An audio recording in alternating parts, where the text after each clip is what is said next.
Hi, this is Angela from Arch Enemy, and you're listening to FearShop.com, the metal podcast. Rock on. The FearShop.com metal podcast.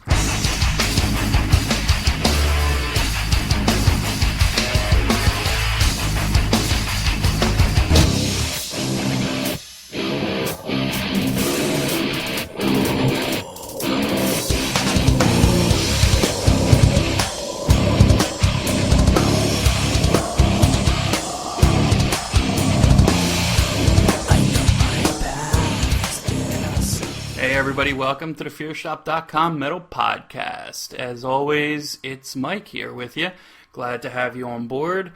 Had a special interview today. I was talking to Angela Gossow, lead vocalist for Arch Enemy, so here's the interview with Angela. The FearShop.com Podcast is brought to you by FearShop.com, the store where horror meets metal, your online home for all of your favorite licensed horror movie shirts and all of your favorite licensed metal band concert tees. So for the best selections of hundreds of bands and thousands of shirts with everything always in stock and ready to ship, visit www.fearshop.com.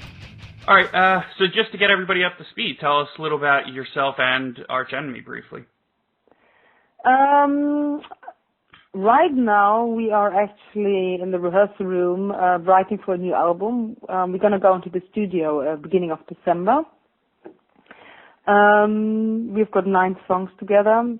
We've kind of gotten off the road. We have to do 2 more little European tour runs now in end of October and end of November, actually. So we just kind of sprinkle them into...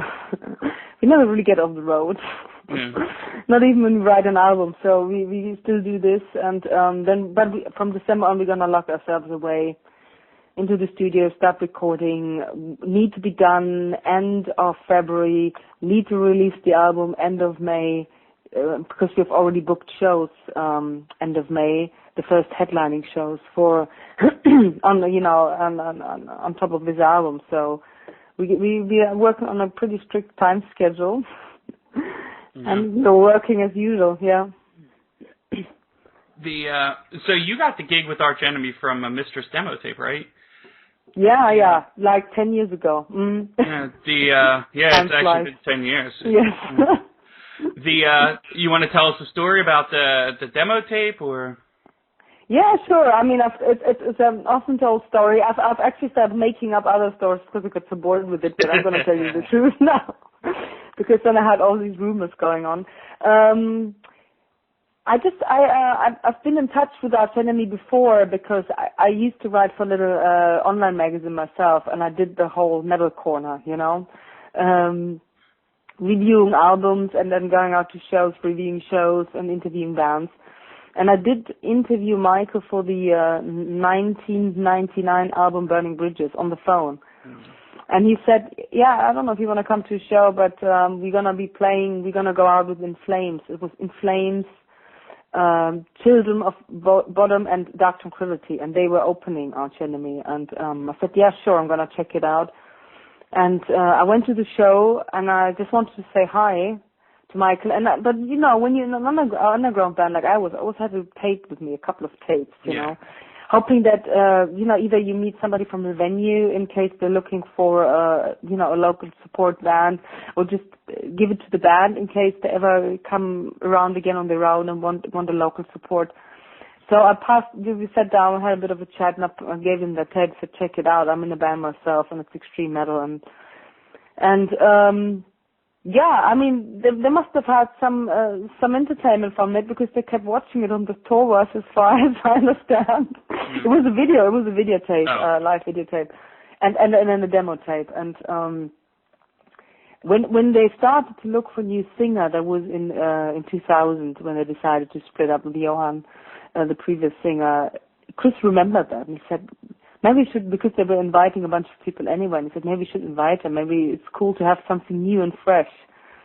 Because they kind of felt that the band is a little bit, on a crossroad. Like, either it's going to work out or not.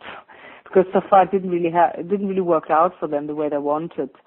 They were very small. They only made it once to the US for 2 weeks tour with Nevermore, up to the third album. So I think they were a bit frustrated. And yeah, they invited me over, and I was extremely excited and nervous and vomiting in between rehearsals.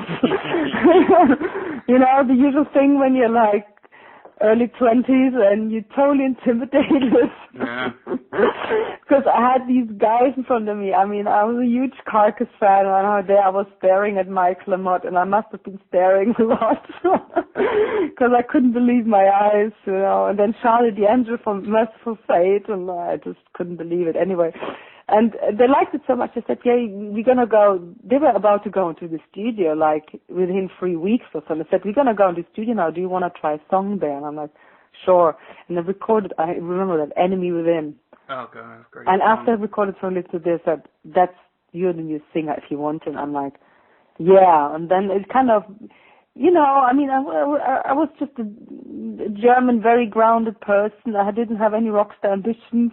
Mm. I always thought this is what I'm going to do as a hobby, because it didn't occur to me that you can live off extreme metal, to be honest. And I've always been very grounded. That's how I grew up, you know. I had a proper job, and I just started studies in economy, and I just let it all go. I totally dropped the ball at home, and, you know, got rid of my flat, moved over to Sweden, and did it. Yeah, I got so lucky it didn't crash. But I think we had I think everybody had that vibe, that there was an awesome chemistry. Somehow something new was happening. And it was definitely new for the metal world, because everybody was just like, no way, this is a chick. And how does this dude band get a female vocalist, you know, in that extreme genre? I mean, that was quite groundbreaking back then. Mm. Yeah, most of the people I turn on to your music, they're like, nah, that's not a girl. No, yeah. I'm like, so I mean, really that really worked for us. I mean, nowadays, I don't think there's a lot of more women joining bands. I don't think they have that publicity stunt anymore, because for us it really worked. It was because we didn't tell anybody. That's the best thing. We just released the songs online, and people were listening, and they were guessing around. It's this guy, maybe it's the singer from The Crown, and oh, this is the guy from At the Gates, you know, stuff like this. Mm-hmm. And we were just having a blast for 6 months, just looking at all these comments, and then we came out with the album campaign, like, this is the new singer, you know, and it just kind of detonated like a bomb in the metal world.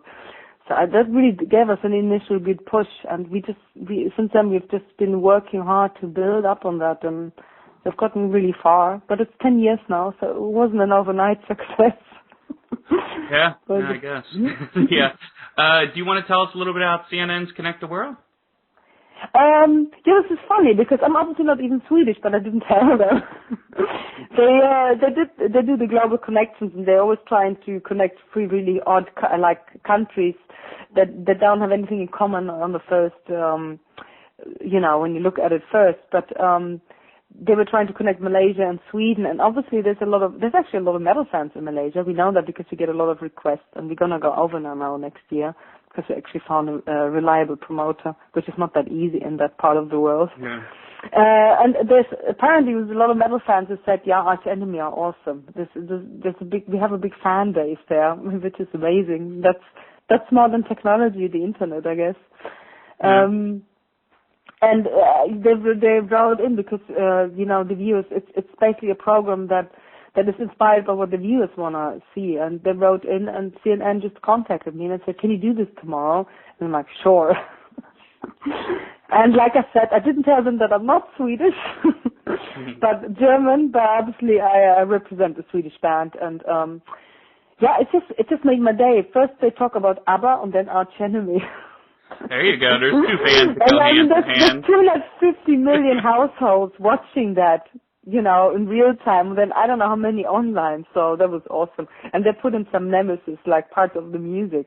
I don't think CNN has ever had such extreme music in their program before. But it's cool. Mm. So with The Root of All Evil, that was received very well by the fans and the press. What made you all decide to go back and re-record those tracks? Several things. We have been touring too much lately to really go in the studio and record an album, because that takes a bit of time. But we always had it in the back of our minds, because a lot of younger fans, we noticed that they do not recognize the old tracks at all. We kept trying to play them, you know.